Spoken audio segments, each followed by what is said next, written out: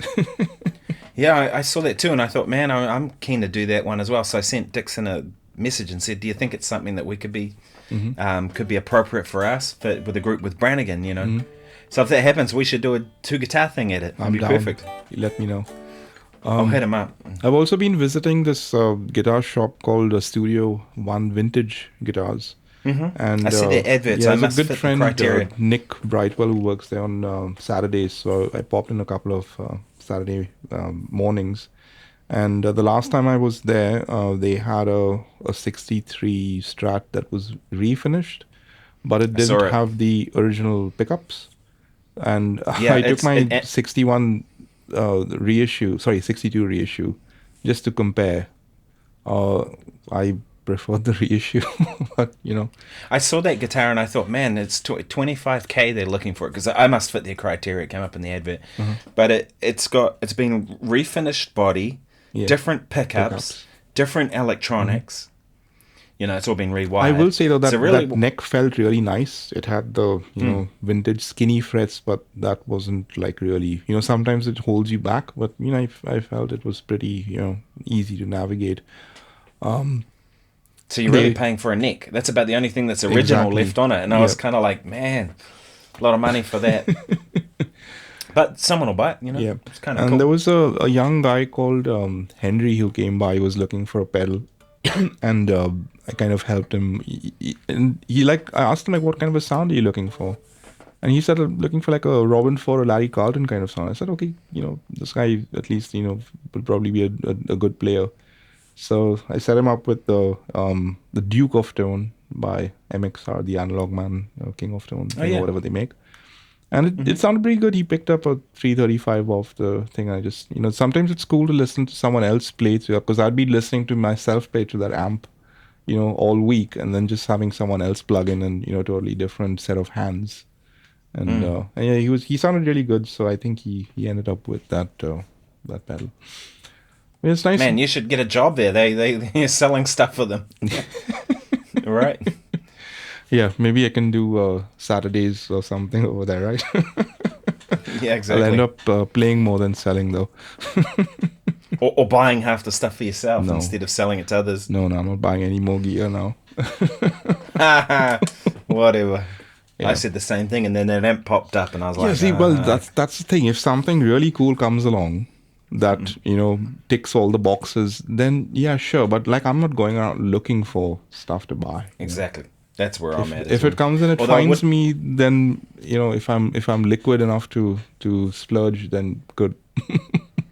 I would like to get a Strat. A really good Strat, something I've kind of been after for a while. I've been on the lookout, for at least 6 months now, and I haven't found one quite yet. This is really a modern guitar. I'd want something a bit more vintagey, like. Maybe I'll send you something. I did see a really nice. It's one of those old Mexican vintage reissues. It looks like a good guitar, and the guy wants $600 for it. So maybe I'll flick you a link. Here you go. I saw it. I played a '62 reissue Japanese one that was a '90s one of those, like an older one. That was really good. And then it was in January, a place called the Guitar Gallery, which I think you have in Auckland as well. And then when I got back from the NAMM show, it had gone. They wanted $1,500 for it, which is, was all right. Price, yeah. And then they've just got another one in the same guitar. They bought it from Japan, I think, bought it over 62 reissue. But this one is, the one that's just come in is mint condition. It hasn't got a scratch or anything on it. It's like not even being played. And it just doesn't sound as good. It just doesn't, guitars that haven't been played, even if they're older, they're sort of, it hasn't got the thing. The one thing I noticed though is most of the Japanese reissues, they have a poly finish, not nitro. So this is one thing to keep in mind. Ideally I would like a nitro, even like a Road one or something that is a nitro finish, and the six screw bridge rather than the 2-screw one. Yeah, totally. I want 6 screw. I would definitely want a nitro finish if I can. It's one reason I like that Highway Telecaster I got. It's nitro finish and really thin, Yeah. Those were great guitars. Back in the days where shipping from America used to be like quite cheap, then you could have just, gone for like a road worn body or something and found a nice neck and, mated the two, done a parts caster kind of thing. But yeah, I'm sure something will come around, especially like Wellington. I'm always like, sometimes I set my Facebook Marketplace location to Wellington just to see what you guys are looking at, The price is a bit better though, I have to say. Like the Auckland prices sometimes are a little bit, optimistic. I think the same here, but there you go. How funny. Well, we should probably sign off anyway, but man, it's good to catch up. It's been a minute since we've done this and chat about stuff, and hopefully we can get some kind of routine back with this to some degree, whatever that looks like. Get back on the bike. Exactly. Cool, Thanks for watching, everyone. Cheers, guys. See you guys soon. Thanks for watching. Bye-bye.